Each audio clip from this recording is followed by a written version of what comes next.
Bonjour à tous et bienvenue dans le débat sartois. En ce début avril, nous souhaitions aborder la question du burn-out professionnel. Comment le reconnaître, comment l'éviter, comment se faire accompagner. En préparant cette émission, je n'imaginais pas avoir autant de témoignages de gens que je connais plus ou moins directement et qui m'ont dit avoir vécu ce qu'on appelle épuisement professionnel en bon français ou burn-out. Avant d'envisager le thème de cette émission, je n'imaginais pas à quel point il concerne l'ensemble des secteurs, quel que soit le statut, salarié du privé, fonctionnaire, chef d'entreprise, profession libérale. Aucun domaine n'est épargné par ce syndrome. Un syndrome et pas tout à fait une maladie, on y reviendra, car même si la maladie est reconnue par l'OMS depuis 2019, elle ne l'est pas encore par nos institutions, pas tout à fait, notamment la sécurité sociale, qui inscrit les troubles liés à l'épuisement professionnel hors tableau, je mets des guillemets, des maladies professionnelles. Et c'est bien là une question centrale que nous allons aborder. N'étant pas tout à fait reconnu comme maladie professionnelle, le burn-out est difficilement quantifiable et comme les statistiques que nous avons proviennent d'instituts de sondage et pas de données nationales à grande échelle, on serait tenté de croire que le phénomène n'intéresse pas, voire n'existe pas. Et pourtant, de plus en plus de personnes, et je suis sûre que vous en connaissez vous aussi, déclarent avoir connu cette situation qui fait mal au psychisme, mais aussi au corps, comme vous allez l'entendre dans cette émission. Comment, en cas de burn-out, être reconnu comme victime de défaillance au sein de l'entreprise, et puis comment, avant d'arriver à cet épuisement, en reconnaître les signes pour s'en prémunir. On en parle avec nos invités dans le débat sartois.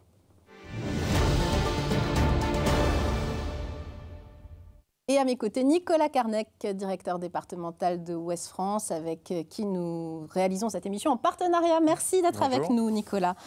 À vos côtés, Manuela Raslet. Merci mille fois d'être là, Manuela. Vous allez être notre grand témoin. Vous êtes à la tête de l'agence Merci. Vous êtes conseillère en formation, experte en gestion administrative et vous allez nous raconter l'expérience que vous avez vécue. En face de vous, Marion Freté, secrétaire générale de la FNAT. Bonjour, merci d'être avec nous. La FNAT Sarthe-Orne, vous êtes juriste et la FNAT, pour rappel, c'est l'association qui accompagne et défend les personnes accidentées de la vie, au sens large du terme. Et enfin, Isabelle Bricot, docteur Isabelle Bricot, médecin du travail, référente action-prévention au sein de Santé au Travail 72. Vous allez aussi nous parler des groupes de parole que vous êtes amenés à animer régulièrement. Vous vous intéressez de près à ce sujet du burn-out. Mais d'abord, Manuela Raslet, je le disais, eh bien, cette expérience, vous l'avez vécue. Et vous teniez à nous en parler aujourd'hui. Et alors, vous voulez préciser tout de suite sans misérabilisme. Moi, je veux amener mon énergie, évidemment. Malgré tout, ça a été une vraie épreuve. C'est une vraie épreuve et vous avez raison, je tenais à en témoigner aussi pour les gens qui peuvent nous écouter aujourd'hui et qui traversent cette épreuve, qui sont dans le tunnel, parce que je pense qu'on peut l'appeler comme ça, et leur dire que le tunnel est long, mais il y a de la lumière au bout. Voilà, c'est vraiment ce témoignage que je voudrais apporter aujourd'hui. Comment ça s'est passé très concrètement ? Très concrètement, l'image, c'est, voilà, moi j'ai explosé en plein vol, je le dis comme tel. J'étais hyper investie, j'ai adoré toujours, j'étais directrice d'un centre de formation, j'ai adoré mon travail et vraiment, je ne l'ai pas vu venir et tout d'un coup, le corps vous lâche. Vous avez toujours fonctionné avec votre tête, vous avez votre tête qui dit à votre corps, mais avance, avance, avance. Pour moi, ça n'existait pas le burn-out, je vais être très claire. On se mettait un bon coup de pied aux fesses, je vais rester polie, et puis on repartait. Et quand vous avez beau essayer de dire, le corps ne veut plus suivre, vous arrêtez. Voilà, vous arrêtez et en découle tout un tas de troubles qu'on n'imagine pas. C'est un matin, c'est un soir, moi, ça a été un matin où j'ai dit je ne peux pas y aller, je ne peux pas me lever, je ne peux pas. Vous étiez en réunion jusqu'à 22h30 la veille, oui, je le précise, c'est ça. Ce que vous m'avez raconté. Oui, vous étiez encore dans l'action. À fond, et le lendemain, le corps a lâché, donc on cherche un médecin qui puisse nous recevoir, ça va être un sujet peut-être qu'on va évoquer. Et moi, clairement, le médecin m'a dit vous êtes en burn-out, vous êtes épuisé. Je vais vous arrêter. Et là, je lui ai dit, vous savez, vous pouvez m'arrêter, mais l'arrêt de travail, il faut encore que je l'envoie. Ce qui est complètement idiot, puisqu'il m'a dit, mais maintenant, c'est un arrêt de travail électronique. Vous êtes en arrêt automatiquement. Et là, tout s'effondre. Vous perdez pied, et, tous vos repères sont déstabilisés. Oui, parce que vous étiez encore en train de vous dire, mais non, c'est pas possible, j'ai ça à faire, j'ai encore tel et tel dossier à gérer. C'est ça. Exactement. On est pris dans ce flux, et c'est le corps qui dit stop. On est drogué au travail, je le dis très clairement. C'est une drogue, le travail. Et en plus, c'est une drogue légale qui rapporte de l'argent et on y trouve un statut professionnel. On se construit beaucoup son identité par rapport à cette identité professionnelle qu'on construit. Donc c'est une drogue, on s'y habitue et on est habitué au stress et à réagir au stress. Et en fait, on y prend goût, ce stress. Normalement, c'est une petite piqûre qui vous donne du plus pour un moment réagir. Et puis en fait, vous vous piquez constamment à ce stress du travail. C'est une addiction. Ça a duré combien de temps, le fait de ne pas pouvoir travailler, justement, derrière, après la déflagration en plein vol? Alors, après la déflagration en plein vol, vous avez des troubles qui arrivent. Je tiens à en témoigner aussi parce que des gens peuvent se trouver isolés et se dire « mais est-ce que je suis tout seul face à ça ?» Des troubles cognitifs, impossible de se concentrer sur certaines choses, des choses de la vie quotidienne. Vous changez de pièce, vous arrivez dans l'autre pièce et vous dites « mais pourquoi je suis venue là? Qu'est-ce que je fais là ?» Difficulté de se concentrer pour tout. Des choses toutes bêtes du quotidien, parce que vous tombez dans des choses, aller faire ses courses, ça devenait pour moi quelque chose d'insurmontable, alors que ça paraît tout bête, hein, mais de se concentrer, des troubles cognitifs qui arrivent. Voilà. Donc tout ça, il faut le dire, c'est des choses dont on n'ose pas parler, parce que tout d'un coup, on se trouve vulnérable, là où on avait toujours montré un aspect très positif, on descend dans des choses qu'on ne connaissait pas. Physiquement, il y a eu un marqueur, il y a eu douleur au dos, il y a quelque chose il y a eu un signal, il y a eu un déclencheur. Il y avait en fait, maintenant avec le recul, je peux le dire, régulièrement j'avais des douleurs dans le dos, dans les cervicales. Il y a le médecin qui me disait, vous savez, des fois on ne dit pas pour rien en avoir plein le dos. Ouais. Exactement. En fait, vous n'entendez pas. Vous n'entendez pas. On le dit, oh, j'en ai plein le dos là, je suis fatigué. Ouais. Mais en fait, on l'intègre pas en fait. Non, puis on n'a pas envie. Enfin, moi, je le dis, je n'avais pas forcément envie d'entendre ça, non. Donc ça, c'est des choses qui existent. Alors, combien de temps ça a duré? C'était votre question, je me permets d'y répondre. Moi, j'ai été en arrêt 9 mois, je dis, le temps d'une grossesse, le temps aussi de reconstruire autre chose. Mais quand on arrive en arrêt, moi j'étais arrêtée 15 jours au départ, ça me semblait... Premier arrêt de travail de ma vie, 15 jours, c'était énorme. On ne peut pas savoir ce qui nous attend, on cherche sur Internet. Et en fait, c'est propre à chacun. C'est une maladie. Donc, chacun se reconstruit à son rythme différemment. Alors, premier point, docteur Isabelle Bricot, médecin du travail, je le disais, le témoignage de Manuela est important parce qu'on voit déjà qu'il y a un aspect physique, hein, c'est pas dans la tête, c'est pas que dans la tête, comme on le dit souvent. D'ailleurs, elle-même disait, allez, tu te mets un petit coup de pied aux fesses et puis ça repart. Non, là, c'est le corps qui dit stop. Voilà, c'est la plupart des salariés que nous recevons, on a ce point commun, c'est-à-dire un événement initial, c'est souvent le corps parle, soit parce qu'on a occulté qu'on allait mal, et souvent on va mal depuis longtemps, soit on n'a pas trouvé les interlocuteurs au moment où on pouvait les trouver, on a du mal à en parler dans l'entreprise aussi, on a aussi souvent l'image de quelqu'un de fragile ou fragilisé, donc c'est quelquefois difficile de parler de sa santé. Voilà. Donc cet événement initial va déclencher le processus. C'est souvent à ce moment-là qu'on va pouvoir, nous, professionnels de santé, aller chercher aussi les troubles qui sont un petit peu sous-jacents, c'est-à-dire, vous avez évoqué très bien les troubles cognitifs. Souvent, ils n'apparaissent pas parce qu'il y a des stratégies, parce que ça s'est mis en place depuis très longtemps et on va compenser, on va avoir des petits moyens ou des gros moyens, mais qui sont coûteux en termes d'énergie, notamment d'énergie cognitive. Donc on se retrouve en arrêt de travail, on était très engagé bien entendu dans son travail, donc on n'a pas envie d'être en arrêt, et surtout pas trop longtemps docteur, vous me promettez que je vais pouvoir reprendre. Ah oui, c'est du voilà. Tout ça. Et voilà. Moi j'ai vécu de l'autre côté, je trouve votre témoignage très très intéressant, parce que c'est ce que j'entends dans ma consultation, avec des gens qui n'osent pas frapper la porte aussi du cabinet médical, de santé au travail.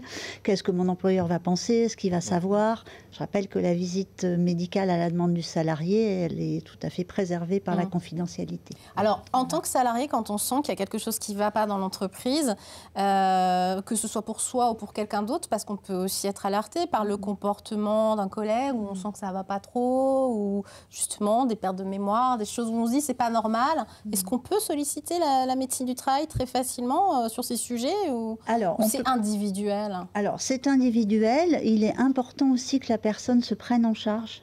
Donc, on n'accepte pas forcément les rendez-vous pris par un tiers, sauf s'il y a une raison particulière. La personne est en incapacité de prendre le téléphone ou de communiquer avec nous. Mais idéalement, c'est au salarié lui-même de prendre son rendez-vous. C'est une première démarche thérapeutique, tout simplement. De dire, je m'engage, je vais voir le médecin du travail, je franchis la porte de ce service. Je rappelle aussi que nous sommes des médecins imposés. Voilà, on n'est pas un médecin choisi par le salarié, on est un médecin de prévention, on n'est pas un médecin de soins, mais on peut accompagner, orienter, accompagner dans une démarche. Et tout salarié, alors en général, on le fait aussi sur orientation du médecin traitant. Le médecin traitant va être en première intention, vous l'avez expliqué aussi pour l'arrêt de travail, puisque nous ne faisons pas d'arrêt de travail. Et dans un deuxième temps, quand le salarié va être un petit peu apaisé, qu'il va reprendre ses esprits, va commencer à reprendre des contacts, nous sommes un interlocuteur. C'est une visite occasionnelle, dans un premier temps, qui va nous permettre, nous aussi, de construire un parcours avec le salarié pour qu'il ne lâche pas complètement. Quand il vient à la médecine du travail, c'est connoté. Nous sommes un service porté par les employeurs. Voilà. Donc des salariés préfèrent effectivement s'abstenir et viendront plus tard quand ils se sentiront mieux et qu'ils pourront reparler du travail, par exemple. Pourtant, c'est confidentiel, bien évidemment. Tout à fait, je rappelle. Ce qui se passe dans les cabinets des médecins. Absolument. Absolument. Le baromètre 2023 du cabinet Empreinte Humaine Opinionway estime que 2,5 millions d'actifs en France présentent un risque d'épuisement sévère et on estime à 30 000 personnes en burn-out en 2023, en burn-out déclaré. Et pour autant, je le disais, Marion Freté, secrétaire générale de la FNAT, ces chiffres ne sont pas forcément représentatifs parce qu'on n'a pas les chiffres de la CPAM pour la bonne et simple raison que cette maladie n'est pas reconnue comme une maladie professionnelle.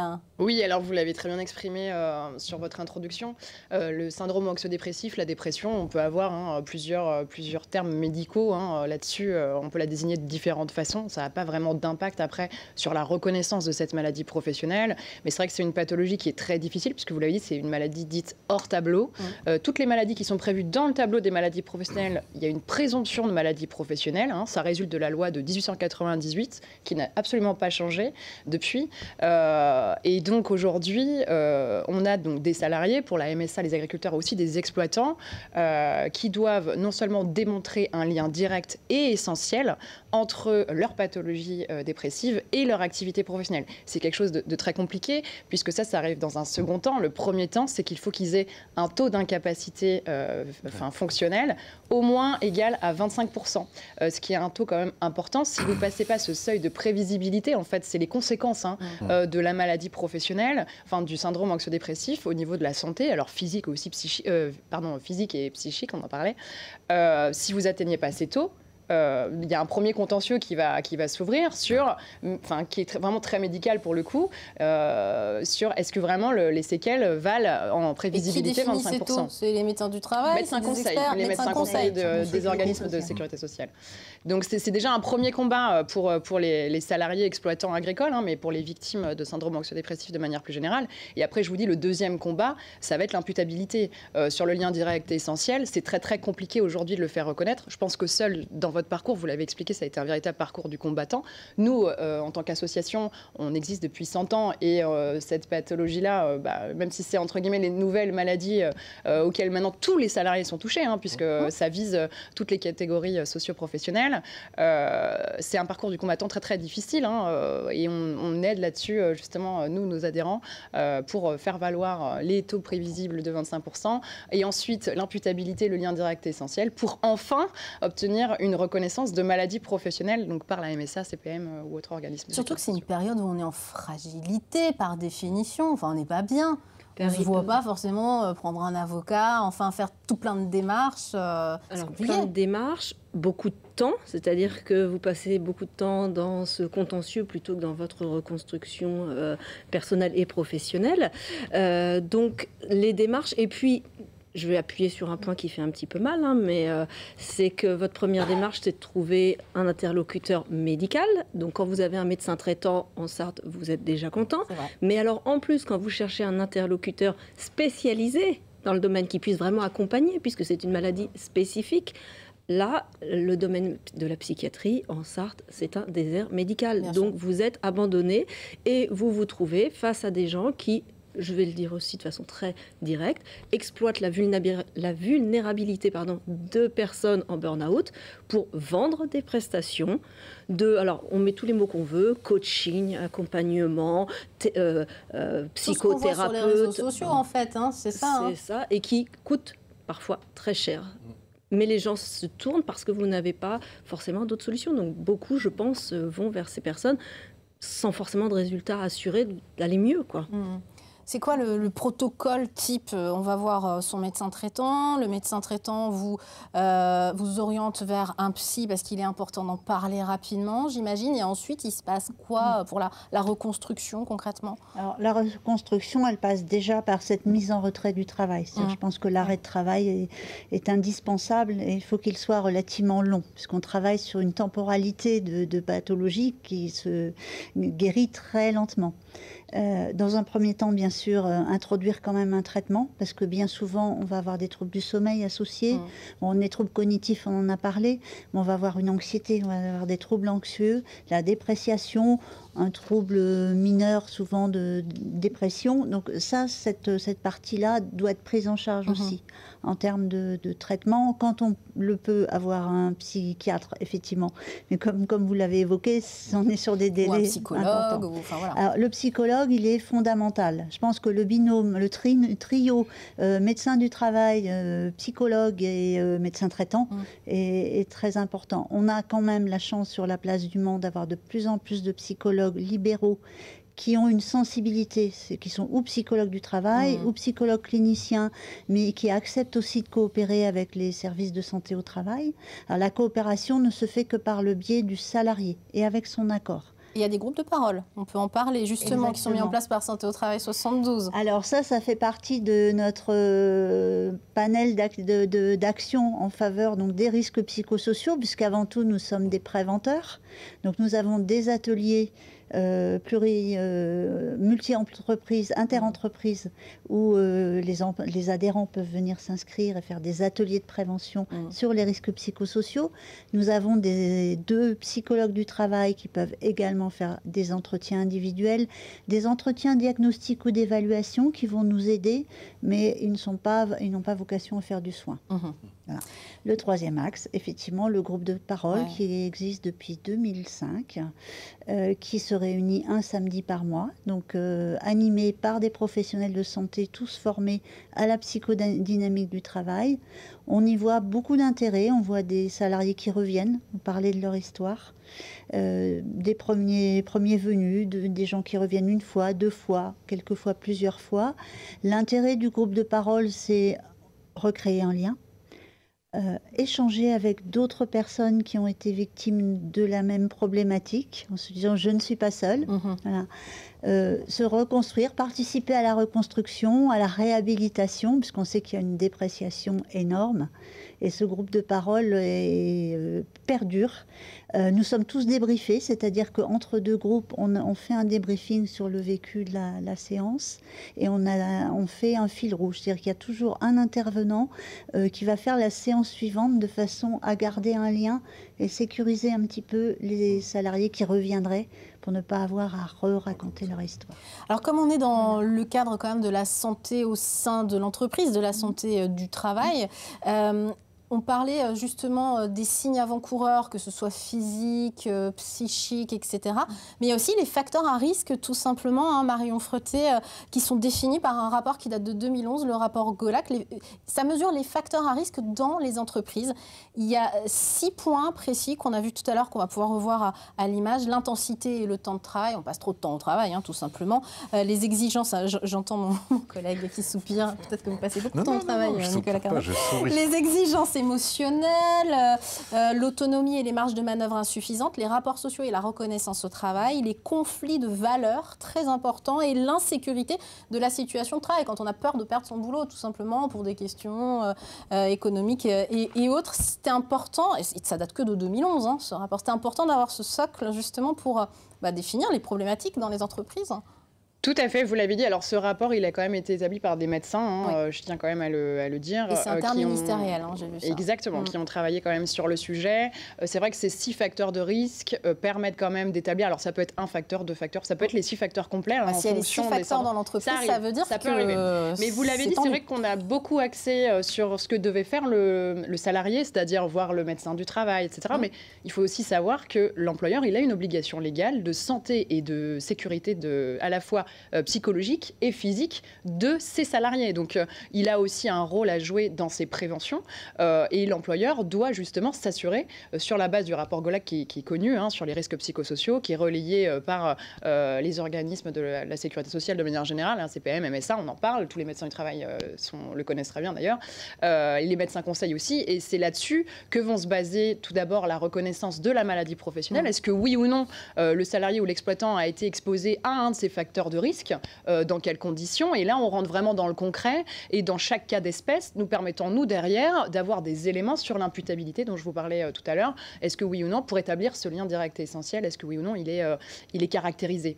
Et puis dans un second temps, une fois qu'on a une reconnaissance de maladie professionnelle, on a aussi une seconde procédure judiciaire qui peut s'enclencher, c'est la responsabilité de l'employeur dans la survenance de la maladie professionnelle. Donc en fait le combat ne s'arrête pas là, il peut aussi aller beaucoup plus loin en engageant la responsabilité de l'employeur. Docteur, je vous vois qui ici. Oui, tout à fait. Donc, concernant le rapport Golac, effectivement, c'est notre outil de référence quand nous accompagnons les entreprises à leur évaluation des risques psychosociaux. Effectivement, c'est une démarche très longue. Voilà. Nous, on sort souvent un petit peu du parcours du salarié quand il est dans cette reconnaissance de faute inexcusable. Voilà.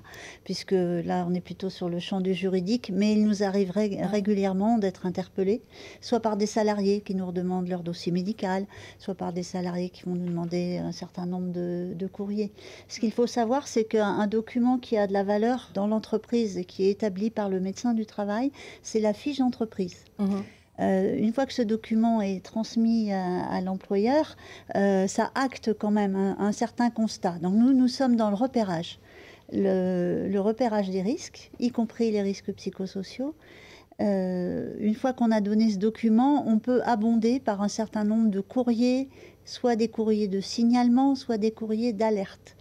Et je vois quelquefois des situations où les salariés sont désemparés parce que l'employeur n'a jamais été alerté.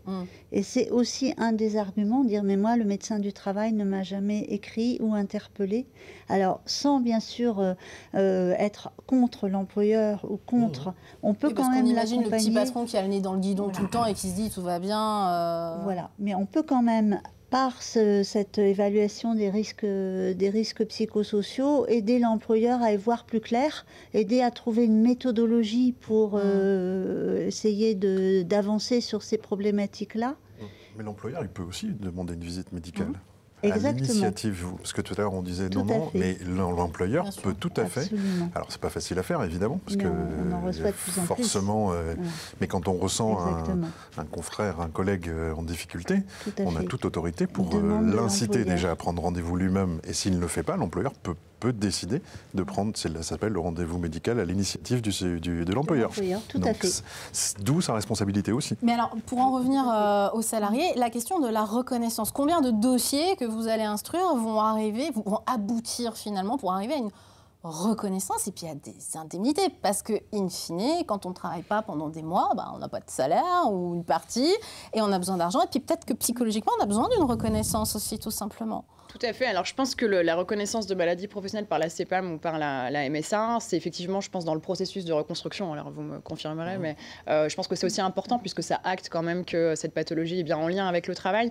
Mais quand même, je veux dire, ça reste des dossiers qui sont compliqués. Il n'y a pas vraiment de chiffres, en fait, à donner parce que c'est sous-évalué. Il y a plein de personnes qui ne savent pas potentiellement qu'elles sont, on l'a dit, elles-mêmes en dépression. Il y a plein de personnes qui ne connaissent pas la reconnaissance de maladie professionnelle. On l'a dit, c'est un processus qui est très très long et pas évident à mettre en place, et c'est surtout que ça prend des années de procédure.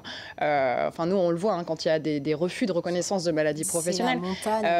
C'est des comités en fait. Ce qu'il faut savoir, c'est que vu que c'est une maladie hors tableau, ce sont des comités d'experts régionaux qui vont, ils siègent à 3. Il y a un médecin inspecteur régional du travail, un praticien hospitalier et un médecin conseil de l'organisme de sécurité sociale qui vont trancher sur ce fameux lien d'imputabilité dont je vous parlais. Et puis donc ça c'est d'abord désigné. Il y en a un premier qui est désigné par l'organisme de sécurité sociale dont dépend le salarié ou l'exploitant. Et puis ensuite, quand on arrive en judiciaire, la juridiction saisie a l'obligation, avant de trancher, d'en désigner un second. Mais en fait, on se rend compte, notamment le comité régional de reconnaissance des maladies professionnelles de Bretagne, mais il y a des délais super longs. Par exemple, en Bretagne, c'est 2 ans. Voilà. Donc pendant 2 ans, il ne se passe rien. Et vous attendez. Alors il y a une chose qui est quand même intéressante et importante à savoir pour les salariés et les exploitants qui nous regardent, c'est qu'il n'y a pas de limite d'arrêt de travail pour les maladies professionnelles, quand elles sont reconnues, j'entends.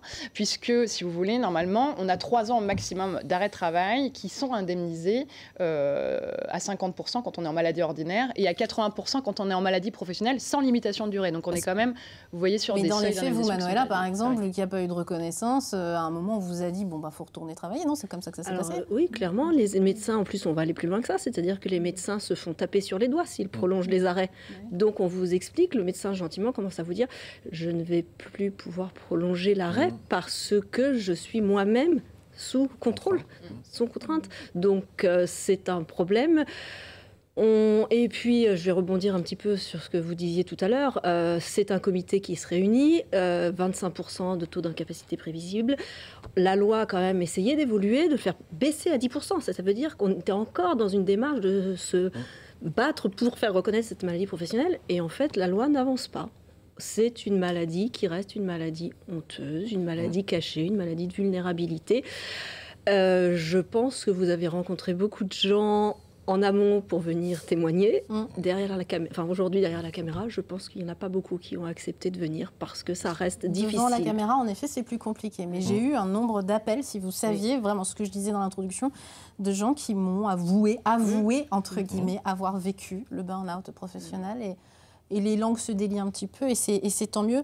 Dernier mot vous revient, docteur Isabelle Bricot. Qu'est-ce qu'on peut dire aux gens? Ne pas hésiter à en parler. Écouter les signes avant-coureurs, c'est vraiment hyper important. Effectivement, prendre soin de soi, écouter les signes, oser consulter quand on commence à avoir des petits signes tels que un peu de fatigue, une fatigue qui s'installe, petit trouble de mémoire, une fatigue au travail, un désengagement aussi, une perception d'un manque d'accomplissement au travail. Ça, c'est un signe très significatif. Le fait de se déprécier aussi, de se dire « je suis nulle ». Alors bien sûr, la dévalorisation. Tout à fait. Oser consulter. Bien sûr, nous, on va prôner la prévention avant tout. Voilà. C'est notre métier. Je pense que c'est important aussi d'oser aller vers les professionnels, vers les groupes de parole qui sont toujours anonymes, gratuits pour tous les salariés adhérents à ST72. Et on espère qu'avec des informations comme celle-ci, aujourd'hui, on va pouvoir casser un petit peu les codes et parlez-en, n'hésitez pas, parlez-en à un collègue que vous appréciez particulièrement, parlez-en autour de vous, c'est important. Merci 1000 fois, ça passe très vite d'être venu nous en parler en tout cas.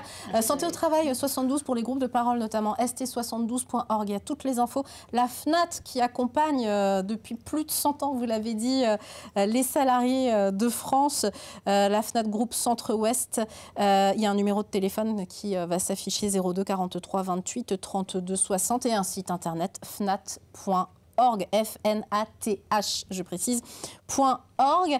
Et puis pour les chefs d'entreprise dont on n'a pas forcément parlé, il y a aussi des dispositifs et des associations, parce que quand on est chef d'entreprise, on peut aussi être confronté au mal-être, au burn-out. Il y a une association nationale qui a une antenne en local qui s'appelle l'APESA, qui ne vit que par les dons, qui, si vous le souhaitez, a besoin de dons. On ne peut pas faire d'auto-saisine de cette association, mais il y a tout un réseau de sentinelles, de veilleurs qui fonctionne bien. Si vous voulez également faire partie de ce réseau, n'hésitez pas. Je vous donne les contacts apesa-france.com et le mail contact@apesa72.fr. Merci Nicolas Carnac. Merci à vous. Passionnant ce sujet. Ouais, très très bien. Ça me demanderait un petit peu plus de temps. Absolument. Bon, on va parler de la reprise au travail, il y a plein de choses. On va refaire des émissions là-dessus, je pense. Une deuxième.